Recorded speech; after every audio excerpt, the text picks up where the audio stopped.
This is more than legacy. This is a source of inspiration, sharing the journey of discovery.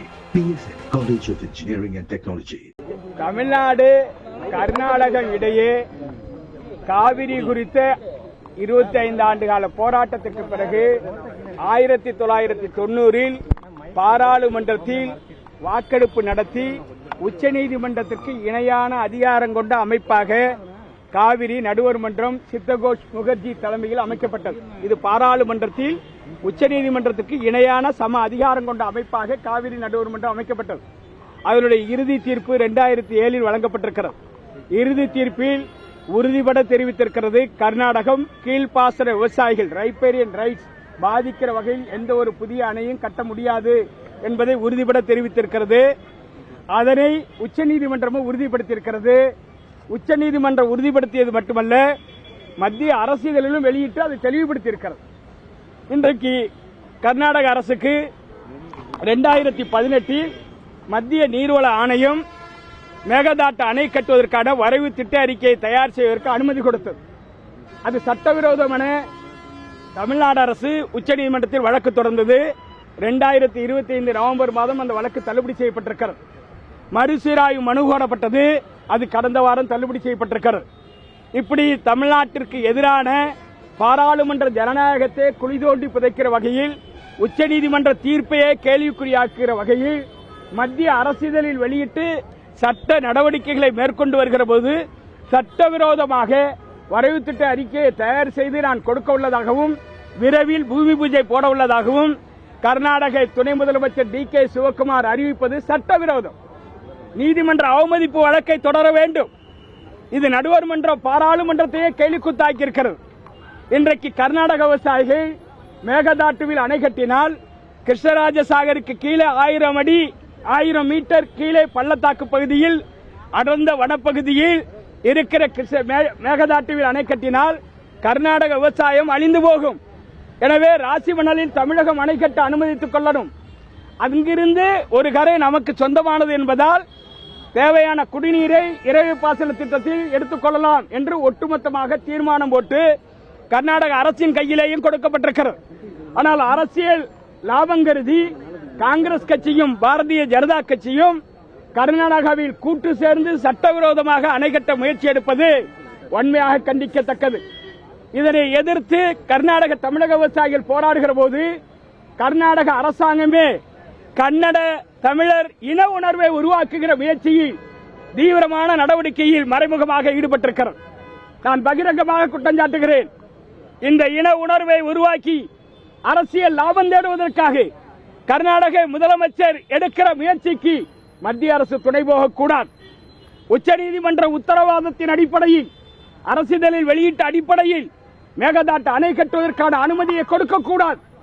அப்படி அனுமதி கொடுத்து மேகதாட்டு அணை கட்டப்படுமையானால் தமிழ்நாடு சுடுகாடாக மாறி போய்விடும். தமிழ்நாட்டில் சென்னை உட்பட 11 மாநகராட்சியை உள்ளடக்கிய 32 மாவட்டங்களில் வாழக்கூடிய 5 கோடி மக்களுடைய குடிநீர் ஆதாரம் பறிபோகும். 25 லட்சம் ஏக்கர் விளைநிலம் பாலைவனமாக மாறும்.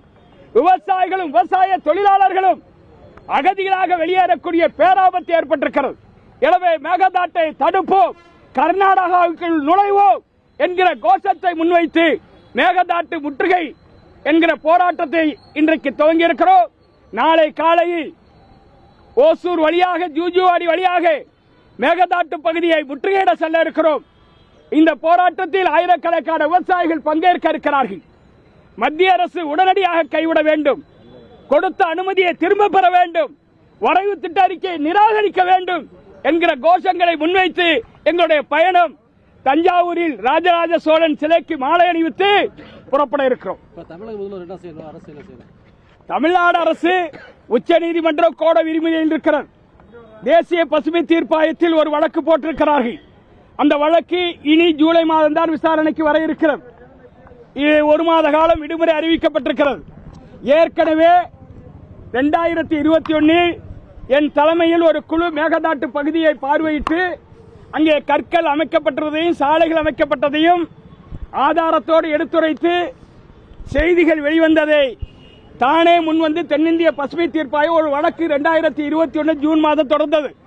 அந்த வழக்கில் கர்நாடக அரசாங்கம் சுற்றுச்சூழலை பாதிக்கிற வகையில், வனவிலங்கு சரணாலயங்களை பாதிக்கிற வகையில், வனங்களை அழிக்கிற வகையில் மேகதாட்டு அணை கட்டுவதற்கு தடை விதிக்கிறோம் என்று தடை விதித்தது.